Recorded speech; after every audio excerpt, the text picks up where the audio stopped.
नमस्कार मित्रांनो, तुमच्यासाठी जबरदस्त जॉब वॅकन्सी घेऊन आलेलो आहे। महाराष्ट्र शासन महिला व बालविकास विभागामार्फत आजची वॅकन्सी जी आहे निघालेली आहे। शैक्षणिक अर्हता जी आहे या ठिकाणी तुम्ही 12वी उत्तीर्ण असणं आवश्यक आहे।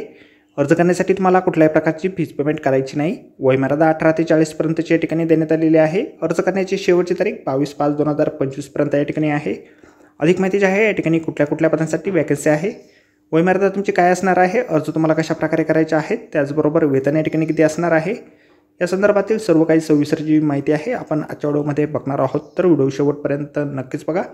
त्याचबरोबर मित्रांनो, आपण जर आपल्या रॉयल कॉर्नर यूट्यूब चॅनलवरती जर नवीन असाल तर आपल्या रॉयल कॉर्नर यूट्यूब चॅनलला सबस्क्राईब करावं, बेल आयकॉन दाबायला विसरू नका। अशाच नोकरी संदर्भातील नवीन अपडेट जे आहेत आपल्याला मिळत राहण्यासाठी। तर सुरू करूया मित्रांनो आजचा व्हिडिओ।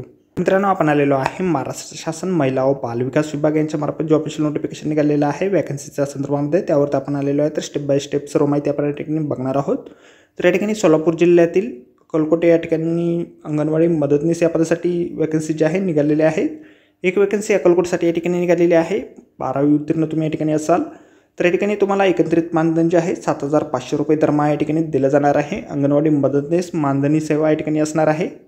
अक्कलकोट परिसरात तुम्ही जर रहिवासी असाल तर तुम्ही या ठिकाणी अर्ज करू शकता। वयमर्यादा 18 ते 35 वर्षाची जनरलसाठी या ठिकाणी असेल आणि विधवा महिलांसाठी या ठिकाणी 40 वर्षापर्यंतची सवलत या ठिकाणी असणार आहे। या ठिकाणी अर्ज जे आहे तुम्ही 22 मे 2025 पर्यंत 6:15 वाजेपर्यंत या ठिकाणी करू शकता।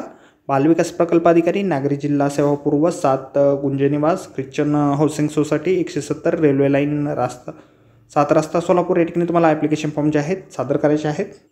ॲप्लिकेशन फॉर्म जो आहे अशा प्रकारे आपल्याला जाहिरातीमध्येच दिलेला आहे। जाहिरातीची लिंक आपल्याला व्हिडिओच्या डिस्क्रिप्शनमध्ये दिलेली आहे। अर्ज करण्याच्या अगोदर संपूर्ण जाहिरात आपण एक वेळ व्यवस्थितपणे वाचा, त्यानंतरच या ठिकाणी अर्ज करा।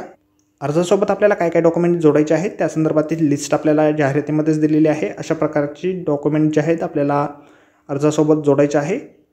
तर अर्ज करण्यापूर्वी आपण जाहिरात व्यवस्थितपणे बघा, त्यानंतरच या ठिकाणी अर्ज करा। तर भेटूया मित्रांनो नोकरी संदर्भातील अशाच पुढच्या व्हिडिओमध्ये। धन्यवाद मित्रांनो।